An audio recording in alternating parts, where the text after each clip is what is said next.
Oke, assalamualaikum warahmatullahi wabarakatuh. Selamat pagi teman-teman sekalian.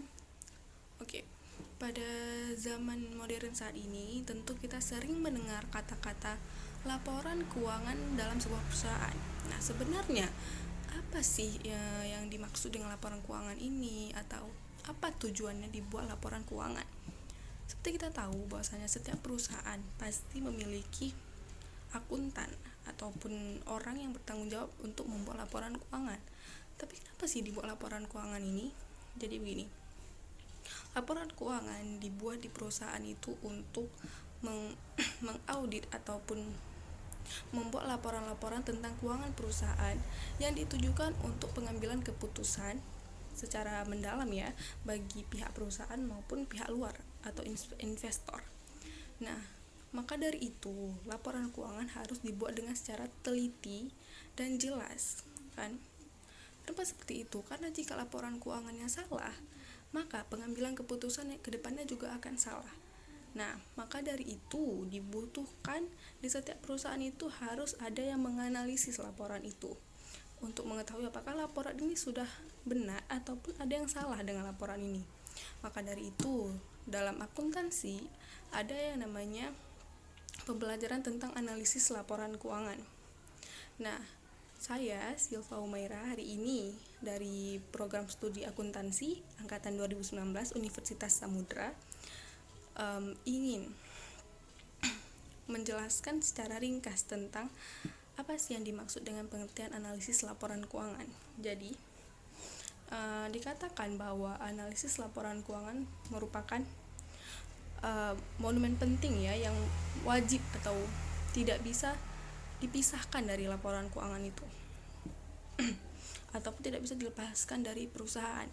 Hal ini dikarenakan laporan keuangan sangat penting halnya untuk mengetahui apakah laporan keuangan yang disusun selama periode tertentu itu sudah benar ataupun belum.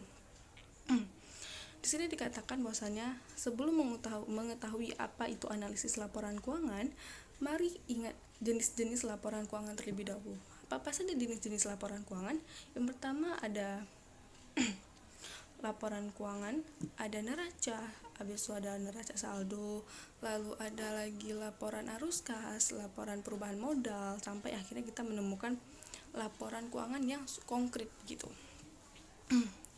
Nah, tugasnya seorang akuntan ataupun seorang auditor adalah untuk menganalisis secara mendalam apakah laporan keuangan itu sudah benar ataupun tidak.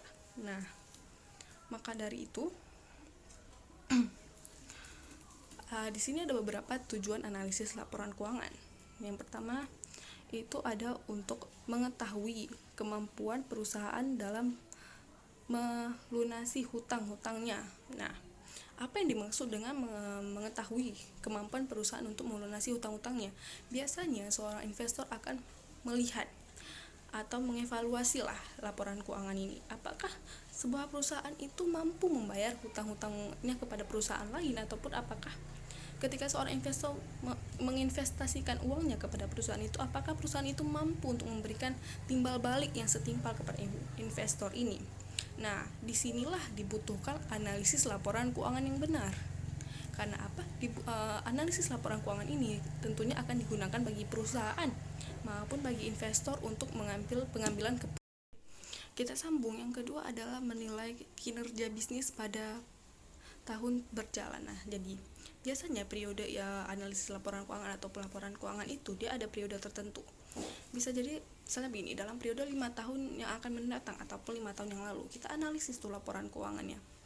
Nah, setelah kita analisis laporan keuangan selama 5 tahun itu didapati bahwasanya begini, perusahaan ini mengalami kenaikan keuntungan selama 5 tahun terakhir.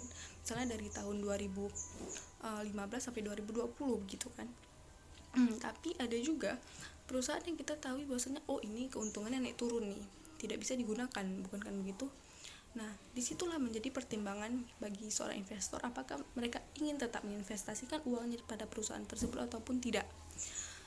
Lalu ada yang namanya mengetahui kemampuan perusahaan dalam memanfaatkan aset-aset ke arah yang lebih menguntungkan. Nah, ini Dengan adanya laporan keuangan ini, kita bisa mengetahui bahwasanya aset-aset perusahaan ini apakah digunakan dengan baik ataupun tidak.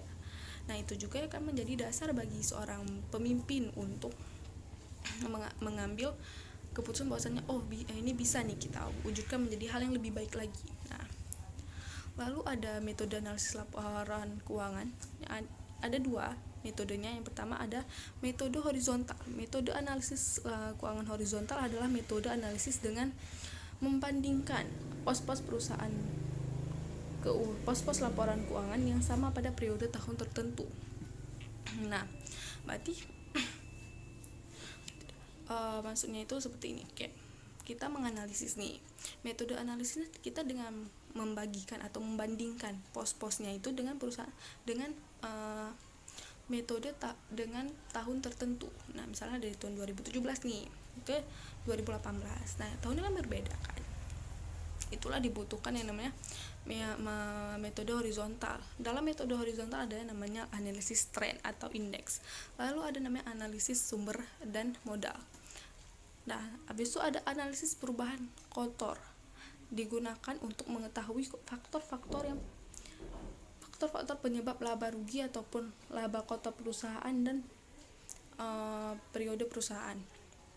Lalu ada yang namanya analisis vertikal. Nah, analisis vertikal ini digunakan dengan membandingkan pos-pos keuangan yang berbeda pada satu laporan keuangan. Yang tadi kan pos-pos yang sama pada tahun yang berbeda, kan? Tahun yang berbeda, tapi kalau analisis vertikal sebaliknya, membandingkan pos-pos yang berbeda tapi dengan satu laporan keuangan dengan tahun yang sama begitu. Nah, lalu kalau di analisis vertikal ini ada beberapa maksudnya pembagiannya. Yang pertama ada analisis common size, lalu ada analisis break even, lalu yang ada namanya analisis rasio keuangan. Nah, lalu kesimpulannya adalah penjelasan yang saya berikan tadi adalah sedikit gambaran lah tentang analisis keuangan ini dan betapa pentingnya analisis keuangan bagi sebuah perusahaan. Maka saat ini kita harus lebih mendalami lah tentang analisis laporan keuangan ini. Jangan sampai gara-gara kita salah membuat laporan keuangan menyebabkan kerugian bagi sebuah perusahaan. Tentu kita tidak ingin hal itu terjadi, bukan? Nah, maka dari itu sekian penjelasan singkat dari saya, Silva Humaira, dari program studi akuntansi 01 angkatan 2019 Universitas Samudra Langsa. Saya berharap kalian bisa mengambil sedikit ilmu yang saya berikan, walaupun ya lebih dan kurang saya mohon maaf lah seperti itu. Sekian penjelasan dari saya. Saya akhiri. Assalamualaikum warahmatullahi wabarakatuh. Selamat pagi.